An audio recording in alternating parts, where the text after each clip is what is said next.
ಕರ್ನಾಟಕದಲ್ಲಿ ನಡೆಯುವ ಅತಿ ದೊಡ್ಡ ಜಾತ್ರೆ ಸಿರಸಿ ಮಾರಿಕಾಂಬಾ ಜಾತ್ರೆ. 2 ವರ್ಷಕ್ಕೊಮ್ಮೆ ನಡೆಯುವ ಈ ಜಾತ್ರೆಗೆ ಕರ್ನಾಟಕದ ವಿವಿಧ ಭಾಗಗಳಿಂದ ಲಕ್ಷಾಂತರ ಜನ ಆಗಮಿಸ್ತಾರೆ. ಹಾಗೆ ಮಾರಿಕಾಂಬಾ ದೇವಾಲಯದ ಬಗ್ಗೆ ಹೇಳೋದಾದ್ರೆ, ಈ ದೇವಸ್ಥಾನದ ಗೋಡೆಗಳ ಮೇಲಿರುವ ಆರ್ಟ್ ಅನ್ನ ಕಾವಿ ಆರ್ಟ್ ಅಂತ ಕರೀತಾರೆ. ಮಾರಿಕಾಂಬೆ ನೆಲೆಸಿರೋ ಮಾರಿಗುಡಿಯನ್ನ 16ನೇ ಶತಮಾನದಲ್ಲಿ ನಿರ್ಮಾಣ ಮಾಡಲಾಗುತ್ತೆ. ಹಾಗೆ 1689ರಲ್ಲಿ ದೇವಿಯ ಪ್ರತಿಷ್ಠಾಪನೆ ಮಾಡಲಾಗುತ್ತೆ. ಪೂರ್ವಜರು ಹೇಳೋ ಪ್ರಕಾರ ಮಾರಿಕಾಂಬಾ ದೇವಿ ಮೂಲತಃ ಹಾನ್ಗಲ್ಗೆ ಸೇರಿದವಳು. ಹಾಗೆ ಆಗಿನ ಕಾಲದಲ್ಲಿ ಹಾನ್ಗಲ್ ನಲ್ಲಿ ಜಾತ್ರೆ ಆದ ನಂತರ ಮರದಲ್ಲಿ ಮಾಡಿರೋ ದೇವಿಯ ವಿಗ್ರಹವನ್ನ ಕಳಚಿ ಒಂದು ಬಾಕ್ಸ್ ನಲ್ಲಿ ಹಾಕಿಡ್ತಾರೆ. ಇದನ್ನ ನೋಡಿದ ಒಂದು ಕಳ್ಳರ ಗುಂಪು ಏನ್ ಮಾಡುತ್ತೆ ಅಂದ್ರೆ, ಆ ಪೆಟ್ಟಿಗೆಯಲ್ಲಿ ಬಂಗಾರ ಇರ್ಬೋದು ಅಂತ ಅನ್ಕೊಂಡು ಆ ಪೆಟ್ಟಿಗೆಯನ್ನ ಕಳ್ತನ ಮಾಡಿ ಸಿರ್ಸಿ ಬಳಿ ಒಂದು ಕೆರೆಯ ಹತ್ರ ಬಂದು ಓಪನ್ ಮಾಡ್ತಾರೆ. ಪೆಟ್ಟಿಗೆಯಲ್ಲಿ ಇವ್ರಿಗೆ ಬೇಕಾಗಿರೋ ಒಡವೆಗಳೇನು ಇಲ್ಲ ಅಂತ ಗೊತ್ತಾದಾಗ ಆ ಪೆಟ್ಟಿಗೆನ ಆ ಕೆರೆ ಒಳಗೆ ಎಸ್ದು ಹೋಗ್ತಾರೆ. ಇವಾಗ ಮಾರಿಕಾಂಬಾ ದೇವಿಯ ಮೂರ್ತಿಯ ಪೆಟ್ಟಿಗೆ ಕೆರೆಯಲ್ಲಿ ಮುಳುಗಿರೋದ್ರ ಬಗ್ಗೆ ಅಲ್ಲಿಯ ಒಬ್ಬ ಸ್ಥಳೀಯ ವ್ಯಕ್ತಿಗೆ ಸೂಚನೆ ಸಿಗುತ್ತೆ. ಮಾರನೇ ದಿನ ಆ ವ್ಯಕ್ತಿ ಅಲ್ಲಿಯ ಮುಖಂಡರಿಗೆ ಈ ವಿಷಯವನ್ನ ತಿಳಿಸ್ತಾರೆ. ನಂತರ ಆಗಿನ ಕಾಲದಲ್ಲಿ ಆಳ್ವಿಕೆ ಮಾಡ್ತಿದ್ದ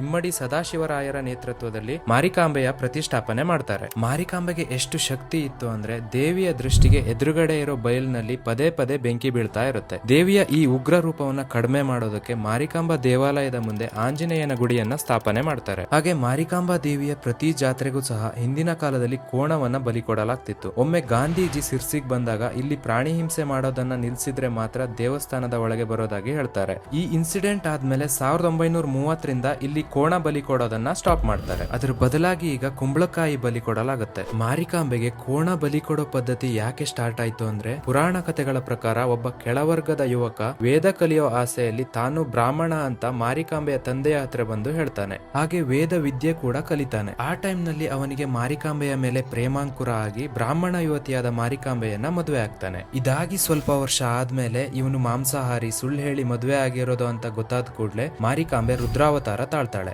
ಆಗ ಅವನು ತಾನು ಕಲಿತ ವಿದ್ಯೆನೆಲ್ಲ ಬಳಸ್ಕೊಂಡು ಕುರಿ, ಕೋಳಿ, ಕೋಣಗಳ ರೂಪ ತಾಳ್ತಾನೆ. ಆದ್ರೂ ಬಿಡದ ಮಾರಿಕಾಂಬೆ ಅವನನ್ನ ವಧೆ ಮಾಡಿ ತನ್ನ ಗಂಡನ ಮನೆಗೆ ಬೆಂಕಿ ಇಡ್ತಾಳೆ. ಪ್ರತಿ ಜಾತ್ರೆಯ ಟೈಮ್ ನಲ್ಲೂ ಗರ್ಭಗುಡಿಯಲ್ಲಿ ಇರೋ ಅಮ್ಮನ ಮೂರ್ತಿಯನ್ನ ಮೆರವಣಿಗೆ ಮೂಲಕ ಜಾತ್ರಾ ಮಂಟಪಕ್ಕೆ ಕರ್ಕೊಂಡು ಬಂದು ಕೂರಿಸಲಾಗುತ್ತೆ. ಹಾಗೆ ಜಾತ್ರೆ ಮುಗಿದ್ಮೇಲೆ ಮತ್ತೆ ದೇವಸ್ಥಾನಕ್ಕೆ ತಂದು ಯುಗಾದಿಗೆ ಮರುಪ್ರತಿಷ್ಠಾಪನೆ ಮಾಡಲಾಗುತ್ತೆ. ಹಾಗೆ ನೀವು ಕೂಡ ಈ ಬಾರಿ ನಡೆಯೋ ಜಾತ್ರೆಗೆ ಬಂದು ಮಾರಿಕಾಂಬೆಯ ಆಶೀರ್ವಾದ ತೆಗೆದುಕೊಳ್ಳಿ ಅಂತ ಹೇಳ್ತಾ ಈ ವಿಡಿಯೋ ಮುಗಿಸ್ತಾ ಇದ್ದೀನಿ. ಮುಂದಿನ ವಿಡಿಯೋದಲ್ಲಿ ಸಿಗೋಣ. ಅಲ್ಲಿವರೆಗೂ ನಮ್ಮ ಪೇಜನ್ನು ಫಾಲೋ ಮಾಡ್ಕೊಳ್ಳಿ. ಧನ್ಯವಾದ.